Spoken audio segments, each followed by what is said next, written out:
Alright, UPS guy just left, dropped off 4 packages. I've got almost everything I need, just a few things are missing, like headphones and speakers and stuff, but I can still build the PC without those. So things are about to get started. Pretty sweet. I got this tripod, so I don't have to deal with the camera when I'm opening stuff or closing stuff or whatever, which is nice. But here we go. Alright, so gonna start with the first package here, smallest first, then moving up in size.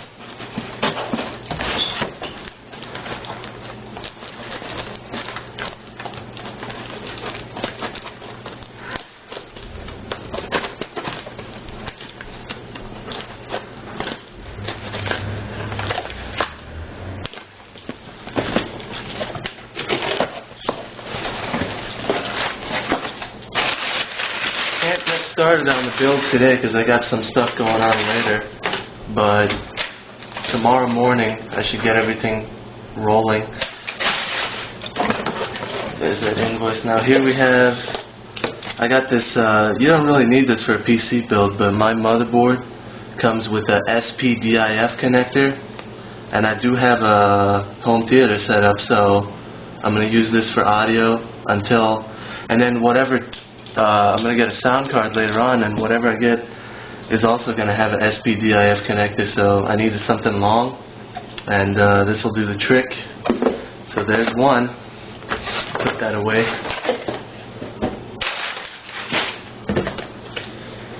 Next box, why don't we do the ViewSonic here? ViewSonic OptiQuest.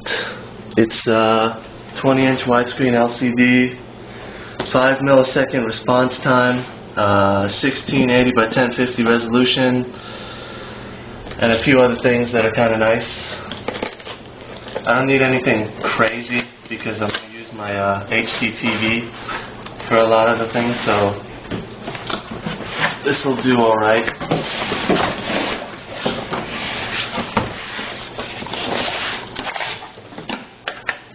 Slide this bad boy out slowly.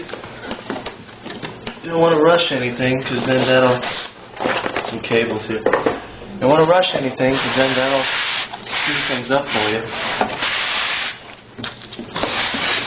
Turn a good day into a bad day.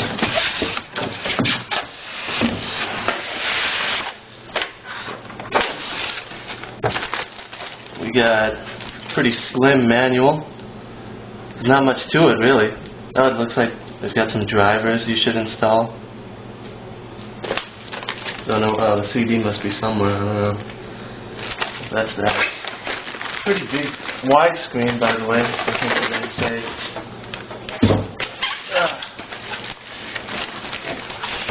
Now the first thing you want to do with these bad boys is make sure they don't have any stuck or dead pixels. Sometimes they do, sometimes they don't.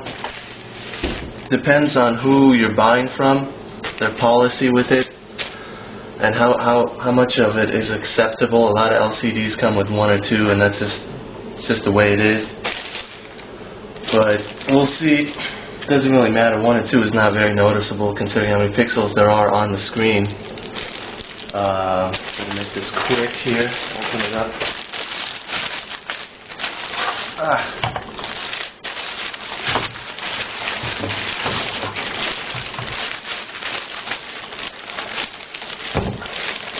A lot better with a tripod. Makes things easier. Yeah, this is a good screen. I'm liking this. It comes with a little film that protects the cover, which I'm not going to take off right now. But that's that. Let me stop the video because clean things up a little bit, then we'll move on to the Antec 900 case. So look forward to that in a second. Alright, real quickly before I show off the case, I've got Arctic Silver 5, which is a thermal paste, which I'll show you how to use later, or what it does. And then Arc to Clean, which removes and cleans surfaces when you put thermal paste on them.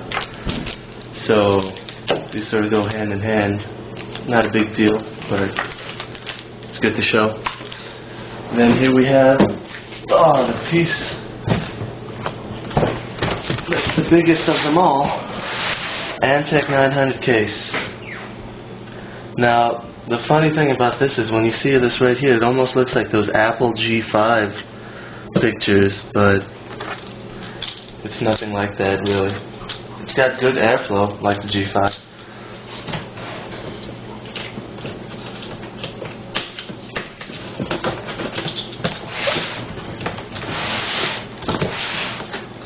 Open it up.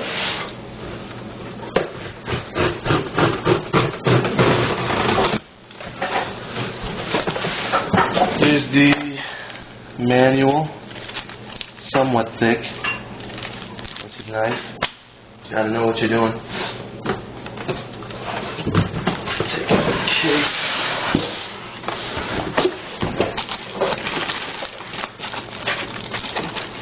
This is pretty tricky.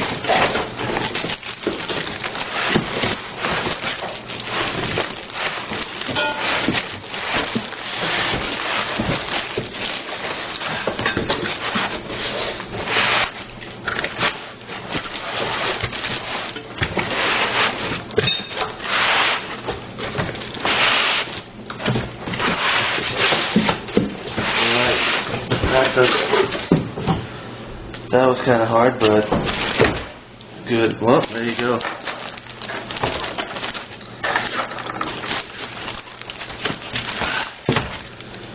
All right. Get this out of its cover right here. All right. So while I'm taking this out, let me just say I got the black one. It's not that heavy, really, like you would expect. It's got, as you can see, it's got a large 200mm fan right on top of the case. The connectors are also on top, sort of angled. In the back, it's got a 120mm fan, case fan. It's got a side window and a place for a side fan, which I doubt is going to fit without some modding, because that heat sink I showed you in earlier videos is enormous. It's got two 120mm fans right on the front for intake, which I think they light up. They're blue LEDs. So good airflow, good size. I think I just popped off the I/O shield by accident. Just throw that back in there. So it looks pretty sleek. I like the look. Feels nice. Doesn't feel like it doesn't come in those like those weird finishes where if you touch it, it instantly has all these fingerprints and stuff all over it. Good stuff. Oh, I see the power button, reset button, USB firewire. So yeah, that does that. A few other things to show off. Let me just clean up again. Alright, before getting started on some of the other stuff, I've got here an old, well, it's not really old, but I've used it before. It's a NEC DVD dual layer 16X burner, so I'm going to reuse. No need to buy another one. And then some generic floppy drive for updating the BIOS on the motherboard, which I'll show later and explain. So real quick, that's that. Let me get this box and then I'll start the video again. Alright, now this box pretty much has everything important in it that I haven't shown already.